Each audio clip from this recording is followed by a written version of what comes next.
All right, let's just dive right in. How does an act of violence, a murder, stop being a human tragedy and start being just another point on a political scoreboard? That's the really troubling question we're going to break down today, using the source material to try and figure out how on earth we got here. And this quote, wow, it just gets right to the heart of it all. A person was killed, the screens were flooded with joy. That's not just a sentence, it's a diagnosis of right now. You know, when a human life is lost and the first reaction from some is celebration, it tells you that something is fundamentally broken in how we see each other. I mean, think about the recent killing of Charlie Kirk in Utah. On the ground, in that community, it was a human tragedy. People gathered, they held a vigil, they mourned a life that was lost. But if you looked online, in the wider world, the reaction felt, well, chillingly different.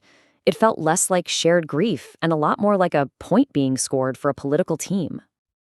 And that kind of reaction forces all of us to ask a really big question. An event like this is always some kind of turning point, but the question is, a turning point towards what? Yeah, this is the crucial question right here. We've got to understand the mechanism that's at play. How does the genuine grief of a community get twisted into political ammunition, or even worse, into a reason for celebration? What is the process that turns the loss of a human life into a chance to declare a win?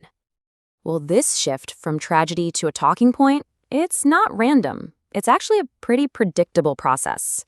You could even call it a machine, one with specific inputs and outputs. And it's a machine that academics have been studying, and they've given it a name. The name for it is affective polarization. And it's so important to get this. This isn't about disagreeing on, tax policy or something. No, this is a visceral, emotional dislike of the people on the other side. It's what happens when our politics moves from our heads to our guts, and we replace debate with just pure disgust. So this kind of polarization, it spits out three really toxic results. First, it creates a feeling of moral superiority, this idea that we are the righteous ones and they are just plain evil. Then it drives social distance, making us not even want to be friends with them. And finally, the really dangerous one, it breeds intolerance, a willingness to deny the other side their basic rights.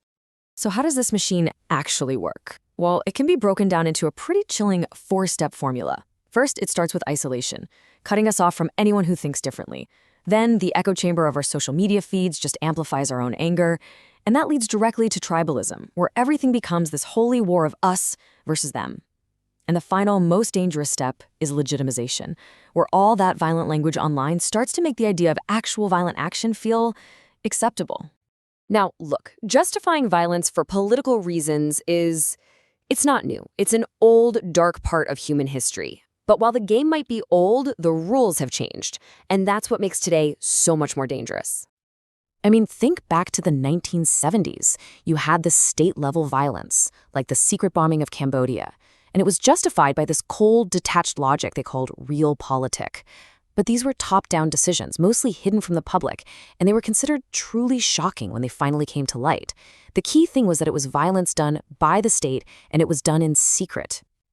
The goal might be the same, justifying harm for some political end, but the rules of the game have been totally rewritten. Today, the danger isn't just a top-down secret government action. No, it's bottom-up.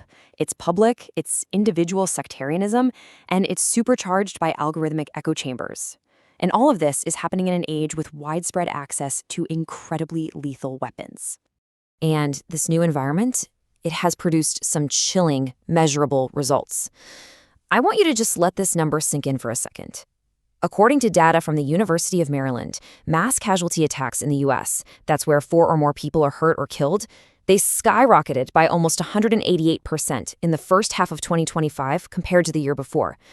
This isn't a political argument. It's not a feeling. That is a cold, hard number that represents a real explosion of violence. But behind all these high-level ideas and terrifying statistics, there is a deeply personal cost. This isn't some game being played by politicians and pundits. It's destroying the very fabric of our communities, our friendships, and even our families. So, what is the real cost of this so-called game? It's being forced into impossible situations with people you love. It's the breakdown of friendships and family ties that turns a holiday dinner or a conversation at the kitchen table into an emotional minefield. And for so many people, this is not abstract at all. As one person put it, when a political view argues that your LGBT family shouldn't be married, well, that's just not a political difference anymore. It's seen as a fundamental attack on the very humanity of the people you love. And yet, for others, these huge moral disagreements get dismissed as just politics. They see it as something that can and should be kept separate from personal relationships. And that creates this painful disconnect where one person feels like their core identity is under attack, while the other person just sees it as another topic to avoid. So if that's the machine, and that's the devastating cost, what do we do? I mean, is there an antidote to this poison? Is it even possible to break the cycle that's turning our neighbors into our enemies? Well, maybe the way forward actually comes from ancient philosophy. Aristotle wrote about this concept called philia, or political friendship. And it's not about liking someone or even agreeing with them.